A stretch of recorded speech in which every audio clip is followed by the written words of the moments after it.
Hey, on my Travel Wins podcast, I'm lucky to have Lex Gillette today. Lex is an elite world-class athlete, four-time Paralympic, world champion long jumper. Just happens to be completely blind. Competes as a T11 athlete, and I'm super excited to speak with him. He also does public speaking. He's got a book coming out. He's got a whole bunch of stuff going on. How are you today, Lex? I'm good. How are you? Man, I'm doing so good. So much better than I expected. Being locked down and going through everything that the world's going through right now. Hey, that's really good. I think that's the key right now. Is really trying to find some reprieve and find some bright spots, because it's really it's challenging out there right now. And this is no joke. I was obviously doing some research on you and looking it up, and your tagline kind of goes along with everything that's going on right now. Yep. So my slogan is "No need for sight when you have a vision."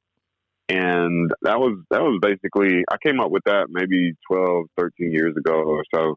Excuse me. And basically just looking at my life and realizing that, you know what, at the end of the day, it's not sight that determines our success. And sight is super challenging because things change on a daily basis. And you see people smiling one day, and the next day you see people frowning, and one day you see worldwide, peace, and then the next day you may see war, you may see challenges like the one we're dealing with right now with coronavirus, and when you circle back to that slogan, the vision piece of it, exactly. The vision, when you're able to see things prior to them existing, and you're able to lock into that, that's what really helps us have that hope and have light in that darkness, because things are always going to change every day that we're alive. But again, we should all have an end goal, a destination, something that we want to shoot for. Yeah. And as long as we have that gives us that energy that that's how I roll out of bed every day. That's what keeps me going in terms of competing for Team USA, and it's inspiring, and it definitely gives me wings to keep flying. So inspiring when you're competing at the level you're competing, and you're also doing the public speaking. So when you're traveling, I'm so interested to speak to somebody that has a disability, because I can't even imagine. I mean, my disability is I have zero disability. I have 50% loss in hearing, but I have hearing aids. Okay. I have hearing aids 24/7 in my ears. So, technically I can hear almost perfect, but I didn't know this until about 4 years ago, and with my hearing. So I didn't. Oh, wow. I didn't know my hearing was going bad over the years until I got a physical. Yeah. And the doctor's like, "Hey, have you had any problems with your hearing?" Well, I don't think so. I haven't had a hearing test in 30 years. So, but I noticed it made me more of a visual person. And that's I got into taking photos, and I'm more of a visual person because I had such a hard time hearing for so long. Right. So I'm curious, when you're traveling, you are 100% blind, or do you have? I have like light perception, so I could tell you if it was sunny outside, but that's about it. Okay, so how is traveling for you? Let me go back. You've been to Athens, Beijing, London, Rio de Janeiro for the Olympics, Lyon. You've been all over the world. Yeah. I'm afraid to. I literally was talking to my wife last night. We planned a trip to go to Japan, Tokyo, next month, which obviously got canceled. And we were nervous about going to Japan. And we're completely sighted, and we have all of our. Yeah. So I'm like, oh man, I feel like such a sissy now. Nah, don't be that way. How is it for you traveling around the world? It's a lot of fun. I think that, excuse me, it's a beautiful experience when you can go to these places and experience them from say an auditory perspective, or from the smells, and just the energy of different cultures and cities and countries. when I go to like Barcelona, Spain is one of my favorite places. We had a competition there a few years ago, and it's just an amazing place. First of all, they have great food. The weather was amazing. I think we were in Barcelona like the latter part of May, so that must be a good time of year, or it was Sure. good for us when we went. And to hear the different voices and, you know, hearing them speak, and just being engulfed in the culture. I mean, it definitely has a certain feel to it. So I can only imagine from a visual standpoint when you get to look around and notice these differences and similarities that may be linked to us here. I can only imagine what it's like to have that ability as well. But I mean, literally being inside of like the airport life could be a little challenging. I know me personally, I hate being in airports, and the reason being is because I feel like there's so much time that's wasted in the airport. Like you have to go an hour and a half prior to your flight taking off, and then you may get there and have to sit around for like 30, 45 minutes. And of course you can figure out work to do. There's something that you can do. Yeah. But I would just much rather push my luck by arriving to the airport like 5 minutes before I board, get through TSA. I have pre-check, and then once I get to the gate, just immediately get on the flight. Yeah. Like that is my perfect visual of traveling. But that doesn't sometimes happen. it doesn't. And it's like when you do have a disability, you have to, sometimes you have to take into account, depending on, who you are and what you're dealing with. You have to take into account if there is any additional time that it might require that you show up to the airport, just so you can have that cushion to travel. Yeah, do you always travel with somebody, or I mean, because as an athlete in the Paralympics, for your sports at least, you have to have a guide. Yep. So I have a guide in long jump specifically, and just for the record, how it works is he stands at the takeoff area, the takeoff board where we're supposed to jump from, and he's clapping and he's yelling, "Fly, fly, fly," at the top of his lungs, and that's giving me an idea of where he's standing. So I run at his voice as straight as possible, as fast as possible, and once I get to the appropriate step, then I jump and fly through the air. So when we're going around the world to compete, I'm usually traveling with him. Okay. And traveling with him that's like the ideal situation, because we train together every day. Yeah. We compete together, and we're really good friends. So of course that would be the person who you would want to travel with, and he understands me. And there's it's the two of us maneuvering through the airport easily and no issues at all. And I guess that's one of the benefits of having the guide.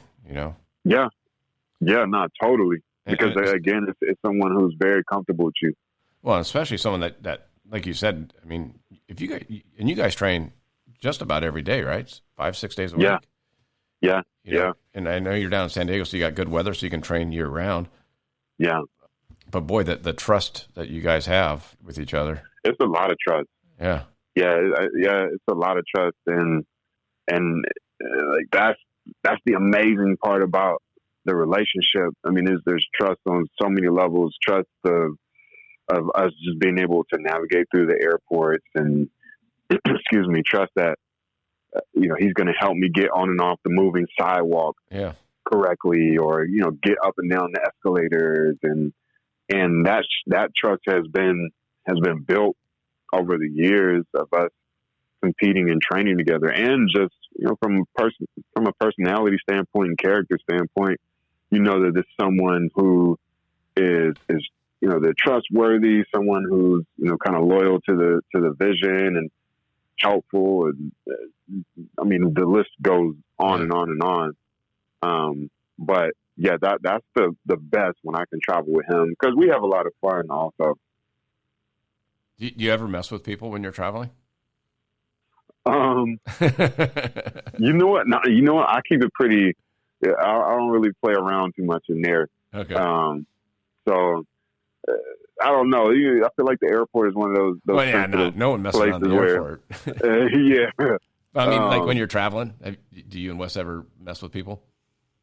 No. You know, one thing that is a little like, I don't want to say uncomfortable because that's not the right word, but so we were in the airport one time, and if you're a person with a disability, I believe all airlines allow you the opportunity to get on the plane first. Yeah. In case you need, a Extra few more moments. And then immediately after, they'll ask for anyone who's military, veterans, et cetera, et cetera. Yep. And so there was one time where they asked for the people with the disability to come board, and I was about to board, but then like they immediately afterwards said military, et cetera, et cetera. And so Wes and I are about to get on the plane, and a couple of people like, pat us on the bag, like, I appreciate your service, appreciate your service. And I don't think that they knew that. Yeah. I don't think that they knew I was a Paralympic athlete because a lot of people still do tell us that, but I think they were more so like, oh man, this guy put his life on the line for us. Now he's blind. He lost his eyesight for us. Yeah. But I mean, because you certainly have, like, I have a lot of people in the military in my family, and I understand that sacrifice, and I certainly wouldn't want to. I didn't want to be looked at in that manner because I haven't put myself on the front line in that capacity. But outside of that, I keep it pretty, board the plane, get on the plane, and I start to go to sleep once I sit down. Well, I was going to ask you, do you listen to music or do you just chill out and relax? It depends on the day. Sometimes I will have my Audible going, so I listen to books. I love music, so I have my Apple Music and download albums and things on my iPhone and what are you listening to right now? For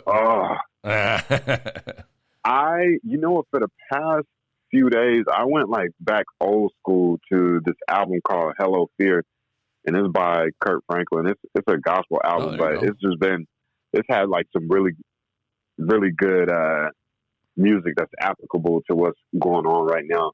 But I listen to like everything except for your hard rock type music.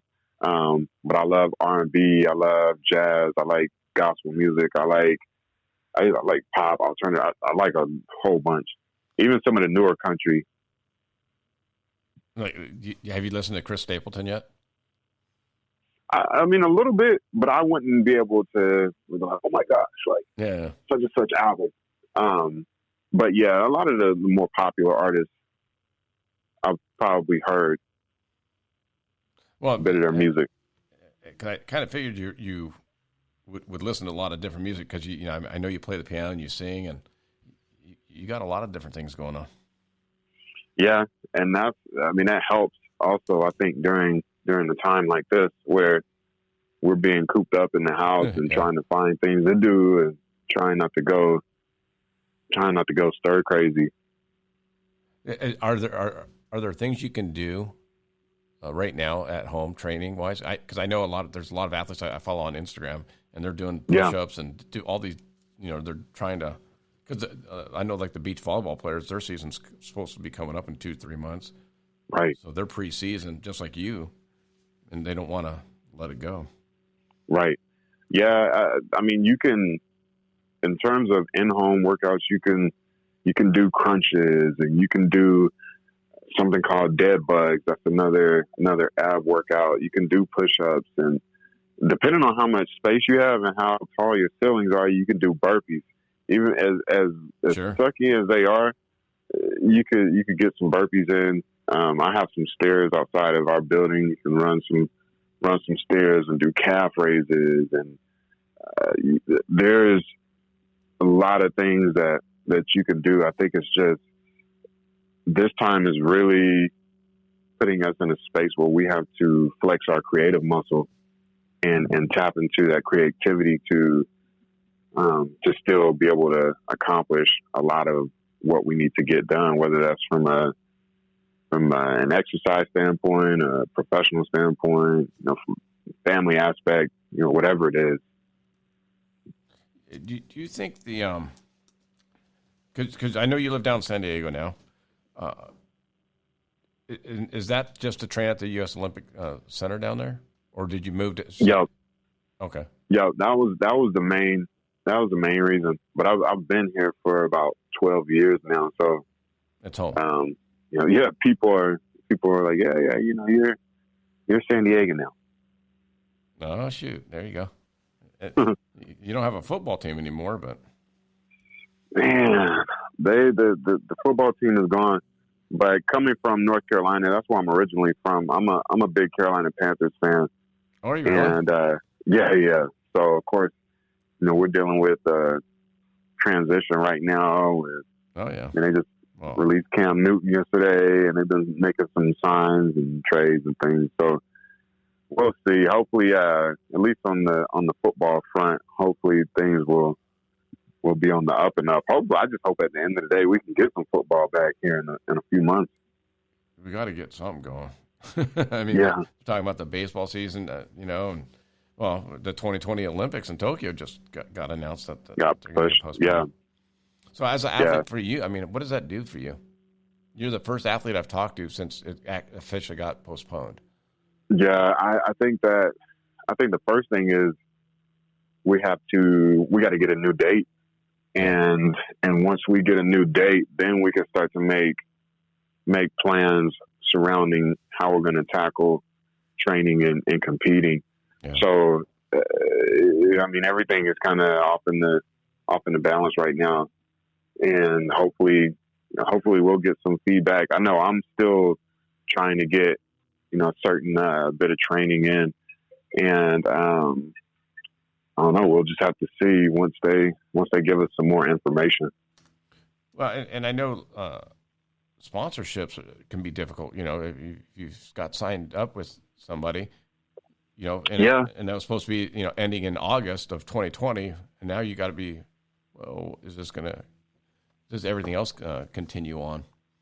Yeah, that's a very good question. I would imagine that, I guess, whenever the games is set to happen, then I would hope that sponsors continue the relationships and extend them to that time.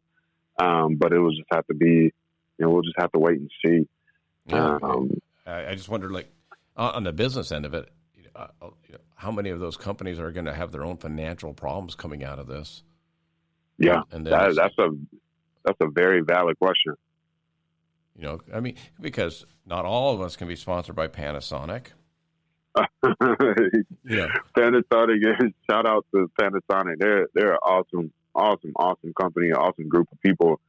And I think we all were building up that excitement to going to the games in July and August and showing out. Yeah. But I think that with Panasonic being a brand, I think what they started in Japan. Mm-hmm. I think that presence, I would imagine that presence is still going to be strong and still it's going to be huge. I mean, they're a top sponsor for the IOC, any one of the top sponsors. So yeah, I think their presence will be still strong, and I'm just glad to be partnered with them. Yeah, and God, you literally just made me think about that, because like if a smaller sponsor, restaurant, that's helping out one of their local athletes or whatever, do they have another 10 months of sponsorship money, and how are they going to come out of it? It's going to be interesting. Yeah, Yeah, we'll see. I think again, it just circles back to just having to get that creativity going and figure out ways to still ensure that everyone is being being helped during this time. Wow. So, what's the hardest part for you for traveling? Even as a speaker, you're getting around and seeing different companies and doing all that. What's the hardest part of it for you? I think so. A lot of times when I travel for speaking, I'm alone. I'm by myself, and it works. It works well for the most part. When I'm in the airport, I'll check in for my flight and then ask someone at the United counter. That's who I typically fly, and they will call and have assistants come to assist me from where the check-in counter is through TSA to the actual gate. And along the way, if I need to go to the restroom or grab some food, right, they'll direct me to those places as well. So traveling in and out of San Diego International Airport is seamless. It's very easy because I'm a frequent traveler, so I've gotten to know a lot of the assistants who work in the airport. But if I travel through, say, a Houston or New Jersey or wherever, I may not have that same type of luxury. And so some of the challenges surround how I'm being assisted. So if I go through, a Denver, for example, sometimes they will ask for a wheelchair, even though I'll say, hey, I'm blind, and can I just get someone to, by walking, assist me from the jet bridge to whatever my next gate is, and some of those times the assistants will come back with the wheelchair, and I'll say, hey, do you mind if I walk? And I've literally been told in the past by a few of them that it'll be easy for you to sit in the chair, and I'll just push you. And for me, in my head, I'm like, that's not really how I prefer to maneuver around.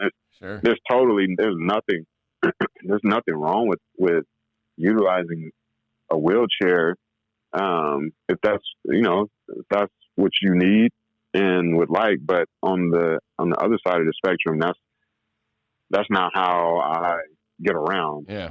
And I kind of feel like it's offensive at times when they say, oh, it'll be easier. And it's like in the back of my head, I'm thinking that I like compete for Team USA. I run really fast and jump kind of far. I don't think that this would be, come on. But, no, man, I hear but you. yeah, I think it's just an education piece and just trying to, make sure that, whoever the employees are, there's many of ways that we can assist the next person, and you don't have to, kind of quote unquote force them, if you will, to do something that they don't want to do. But I kind of years ago, I just made a promise to myself, and I said, you know what, I will not sit in a wheelchair to be assisted around in the airport. And if they don't want to, and I've had people say, well, I can't help you. And they literally left me. And so I've had to, find other ways to, another person to help me through. But that's just not how I don't prefer to be assisted in that capacity. And I don't, again, I'm trying to be sensitive to the matter. I just don't need that assistance. Right. Like, but it is what it is. And as I continue to travel by myself, if situations like that present themselves again, then, there's just, conversation that we can hopefully have. And again, just an awareness and education piece. Well, and that's why I think I was so excited to talk to you today and hopefully, some of the listeners will pick up on that. for you specifically, because I think everybody, whatever their disability is, has a different take on it. So you can't treat everybody the same anyways. Yeah. Yeah. What's the, and I think, go ahead. Go ahead. No. Because I was just curious, how do you want to be, if someone sees you struggling, do you want help or do you want to kind of figure it out? Depending on the level of struggle, I guess. Yeah, I think, if I'm in the airport, I'm definitely going to need some assistance, unless if it was San Diego and, let's say, worst case scenario, I had to figure out how to get from the check-in gate through TSA and to the gate.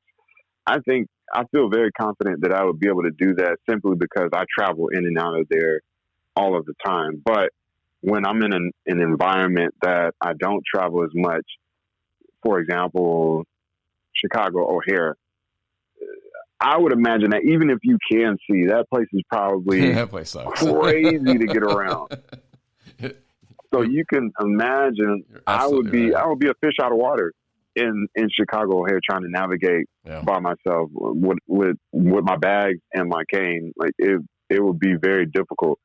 I'm not going to say I wouldn't be able to do it, but it will be a challenge of all challenges. Well, and even once you get out, going to the hotels, finding a shuttle, when you're doing your public speaking, do you arrange for someone to pick you up? Is that kind of the deal? It varies. Yeah, it varies from time to time. So again, the assistants in the airport they're really, really helpful and really, a big part of my success getting from the plane down the jet bridge to inside of the airport, navigating either down the escalators or down the elevator to the rideshare pickup spots. And excuse me, I'll typically ask them like, hey, how close are we to the curbside? And then they'll give me the signal like, okay, you can hit your Uber or hit your Lyft now. And by the time we get there, I'll show them on my phone, the license plate. They'll match it up with the right person, walk me to the car, open the door, I'll hop in, and then from there, I will check the ETA on my phone.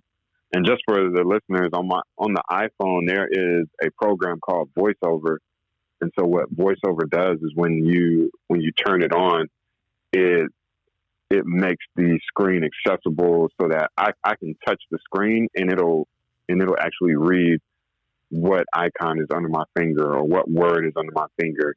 And when you turn on the VoiceOver, also it changes the gestures and how you interact with the phone. So when I'm saying I'm ordering an Uber, I can press the screen, it'll say Uber, and then I'll double tap it to activate it. And then that opens up another set of options, like where do you want to go, and do you want to Uber Black or Uber X or whatever. So my phone is reading all of those things out loud to me, and I'll pick the option that I want. Yeah, it'll tell me that if I landed in Dulles and I need to get to the Capitol Hilton, then I'll type in Capitol, and it'll probably by this point pre-populate in the Uber field. Crazy how technology works. And I will hit Capitol Hilton. It'll let me know, who the driver is. I'll, eventually get to the driver. And while I'm in the car, excuse me, I will see what the ETA is. And then once we get there, the Uber driver, depending on where I'm staying, sometimes there'll be valet outside or hotel assistants outside, and they'll open the door and I'll get out and ask them to assist me from, the car to the check-in desk inside of the hotel. And they're really good about that. So I go to the hotel desk and check in. Hopefully they might be giving out some goodies like bottled water and some chocolate chip cookies. And then they'll usually call, one of the bellmen or someone to help me up to my room. If it is if it's a medium-sized hotel, then a lot of times I'm able to navigate those pretty easily. But again, once you get into these larger cities like LA, like the JW Marriott in LA is the place. That thing is huge.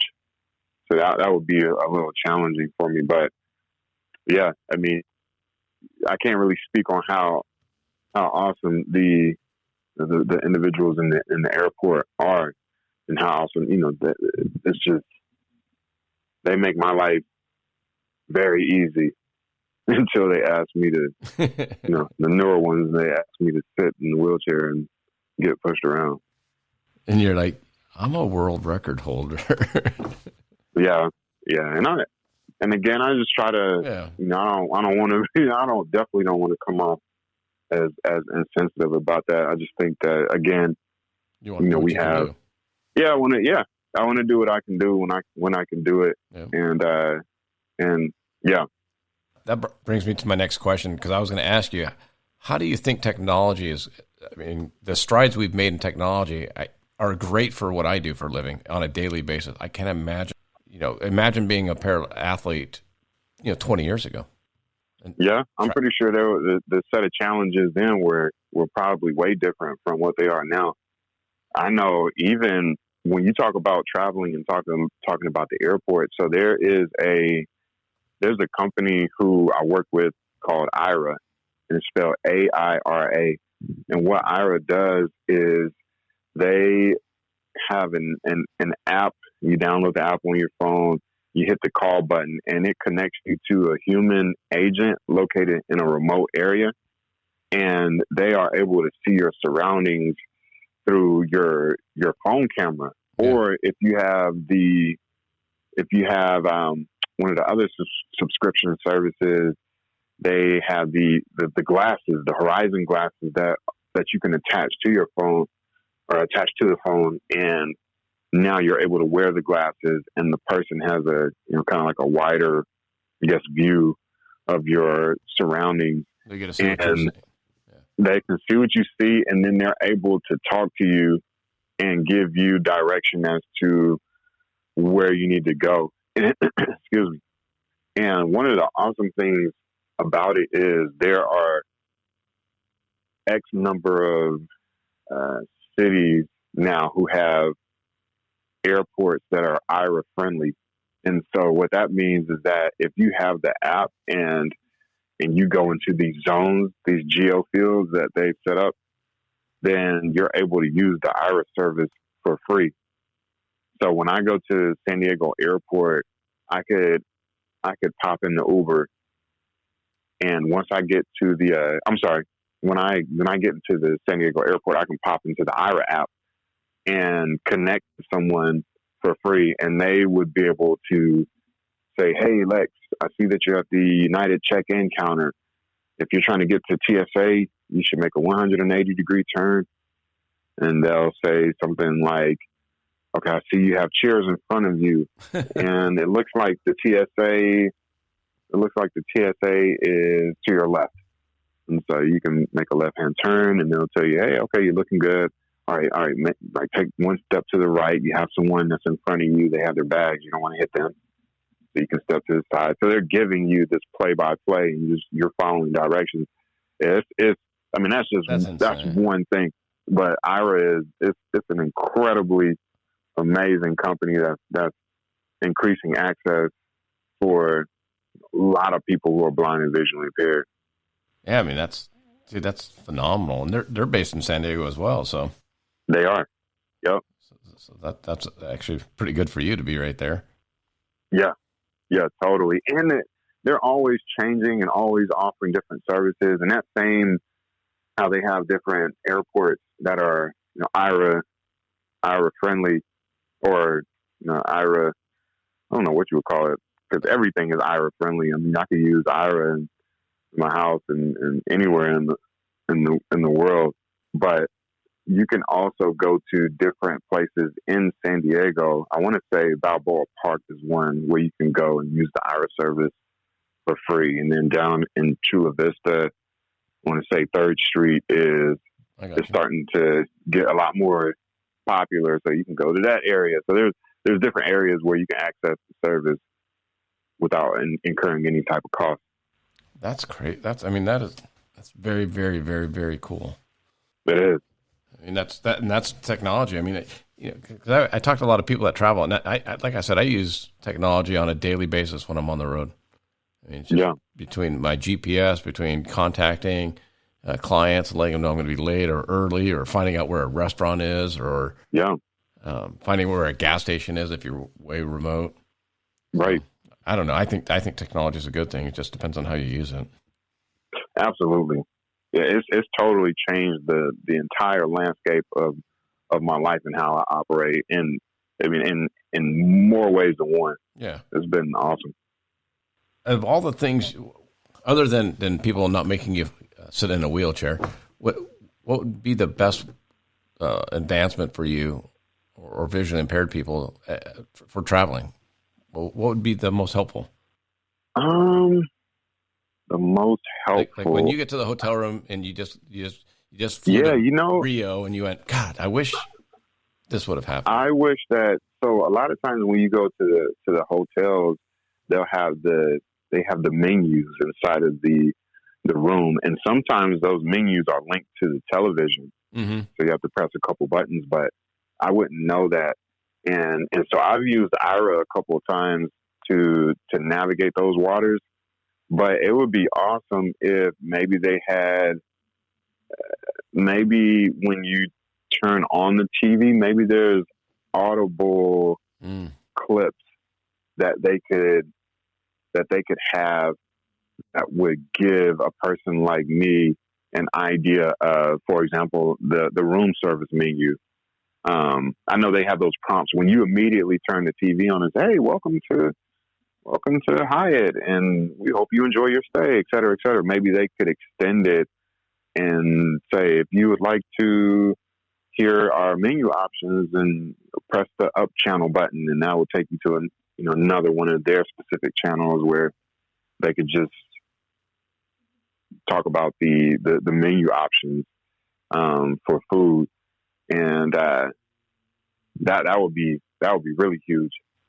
I wonder if it'd be possible, and I'm literally just shooting this out there into the world, is what if hotels could, big chains, like you said, a Marriott or a Hilton, if in a lot of their bigger Los Angeles, Chicago, New York, San Diego, the bigger cities, if they set up a room that was more friendly towards visually impaired and then maybe a hearing impaired, and if they could set up a room that was geared towards a visually impaired person, they could still rent it out to a visual person, but you know what I'm saying? So if they had a few things, that way they wouldn't have to do all 600 rooms, but if they did 2 or 3 or 4. Yeah. I mean, that's a possibility. I think it will all boil down to, whoever's being employed, making sure that they're aware of all of the potential, clients, customers that could walk through the door and know how to assist them in the most reasonable manner. We're gonna have to push for that, Lex. Yeah, I mean, there's always, there's many of ways we can help people these days. So, I mean, I know I've gone to hotel restaurants where the employees have read me the menu, which is awesome. But when you get to the room, I mean, I guess you could probably call room service as well. But then sometimes you may feel like you want the time to be able to make that decision, and maybe you don't want to, be that person that has the employee on the phone reading everything. Hey, can you read what was on that bacon cheeseburger again? Oh, can you tell me what was on that Cobb salad? Like, that could possibly, for the person on the other end, even though that's their job, they might be in the back of their head like, man, can you just hurry up and pick something? So given, you could actually have that accessible menu, if it's in Braille or if it's in large print, or again, if it's some way to turn it into an audible piece, then that would be awesome. Yeah, I mean, that's and like I said, they wouldn't have to do it for all. They wouldn't have to make 600 menus for 600 rooms. They would just have to make maybe 5. So at least it's an option. That's it. Yeah, for sure. I have to figure that one out. Absolutely. All right. Well, that was easy. Yeah. We figured out. So we got an option that we can work on during this time of just what the heck, uncertainty. Right? Yeah. Well, you can always come up with ideas. Well, but like I said, the idea that technology, somebody from Marriott or Hilton or one of the big chains might listen to this podcast, especially if I tag them and hashtag them on all the social media. Right. And maybe the way I always tell people is maybe they won't go, oh, I listened to this podcast with Pete from the Travel Winds and Lex Gillette, and it gave me the idea, and I'm going to give them full credit. But right. More than likely, it's just going to be you're planting a seed. Yeah, that's all it takes. Yeah. At the end of the day, and I think that we've gotten to the point now where they would be able to, in my head, I feel like they would be able to make that adjustment pretty easily. Yeah, because things are made accessible things can be made accessible very quickly depending on what it is. And if they use someone like yourself, as the spokesperson for why and how they're doing it, and to explain it to others, it's social media can be very, very positive. Right. Definitely. We'll figure it out. What are the other questions I wanted to ask you? And I don't want to eat up too much of your time. When you're traveling to all these different places, I know a lot of athletes are on a pretty strict diet. Being a world-class athlete, you got to be careful what you eat and what you're putting in your body. How difficult is that for you? Like you just said, sometimes you have a hard time even ordering food, much less ordering specific food that or food you're trying to avoid. Yeah. How is that? For the most part, there's usually something that I can find that fits within my diet. I know that one of the things that I do is if I'm traveling out of San Diego, then I'll usually just take some food from home and pack a lunch, basically put it in my bag. At least I know what those things, I know where it's coming from and know exactly what each packaging is, et cetera, et cetera. There are times when I, of course, buy things in the airport. And again, that circles back to the assistant who helps me out. And they do a really good job with, knowing basically where everything is since they walk around the airport each day. And so they give me a number of options based on, basically just ask me, hey, what are you wanting? And I'll give them an idea, and that's when they'll shoot out, okay, well, we got this place, we got the Chinese stir fries or whatever it is. And we'll go and find that particular restaurant. I'll ask the person at the counter to give me an idea of, what's on the menu. And they'll give me a couple of options. I'll pick one, pay for it, and then the assistant will help me to my gate. So I would say for the most part, it's not that big of a deal. Okay. You make it work to be able to find. But again, I think that in 2020, there's like just tons of different options in these airports nowadays, especially if you go to the major hubs. Just to kind of finish off everything, what's the best way for people to follow you? How do you interact with your fans and all that?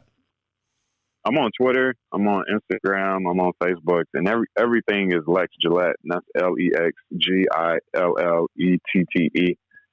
And yeah, I'm pretty responsive. Like to give people a look into training and how I compete, how I train, and definitely the travel piece as well, whether that be for competition or whether that is for going to speak for this company or that company. So it's a lot of fun, and I definitely invite people to follow me to get a better concept, a better idea of how I live life. Yeah. You had mentioned to me earlier, and I'm super excited to read it. You have a book coming out? Yeah, I do. I have a book coming out next month, and it's called Fly. And it's basically it's kind of like a huge thank you to everyone who's helped me get to this point. And that's my mom and Coach Whitmer and Coach Fisher and my guy Wesley. And there's a ton of people who, at the very beginning, from that home environment, establishing that foundation for me, so that I eventually could go out and fly on my own. And it's a lot of the stories from my life and from competition, and a number of those stories have different messages that are linked to them. So I think at the end of the day, totally want the reader to be able to read it and take something and apply it to their own personal life. So I'm pretty excited about it. It's my first stab at a book, and I have some good ideas for future projects, but we'll see how this one goes. Well, obviously, I think it's going to go well.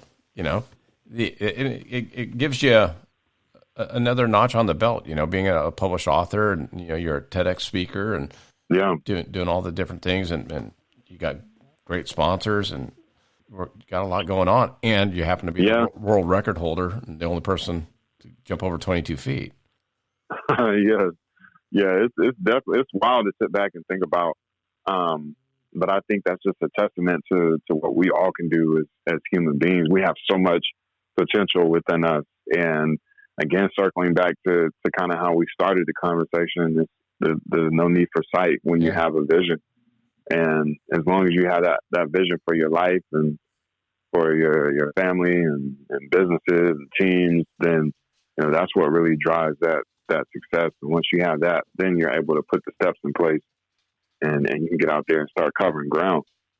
Well, that's something you do quite well, actually. So, hey, like I said, I appreciate the time. I'm gonna include all the links on my website and on my social media, so people will just be able to. And you have your own website. You have a whole bunch of stuff going on. So, I'll definitely make it as easy as possible for people to. Are you going to be able to sign the books? Yeah. I mean, I'm pretty sure that if that was asked of me, I would definitely figure out a way to make it happen. Okay. I didn't know if that was already set up, or is that something you're kind of working on? Yeah, it's not set up now, but I mean, that's a really good idea.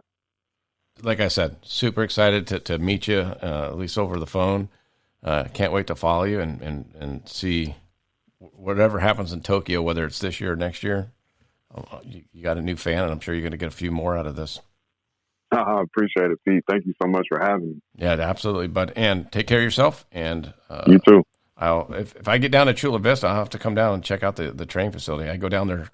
Please do. I get down there 4 times a year. So I definitely would love to show you around. That's awesome. I appreciate it, bud. I'll talk to you soon. Awesome. You too. Thanks, bud. All righty. Bye-bye. Bye-bye.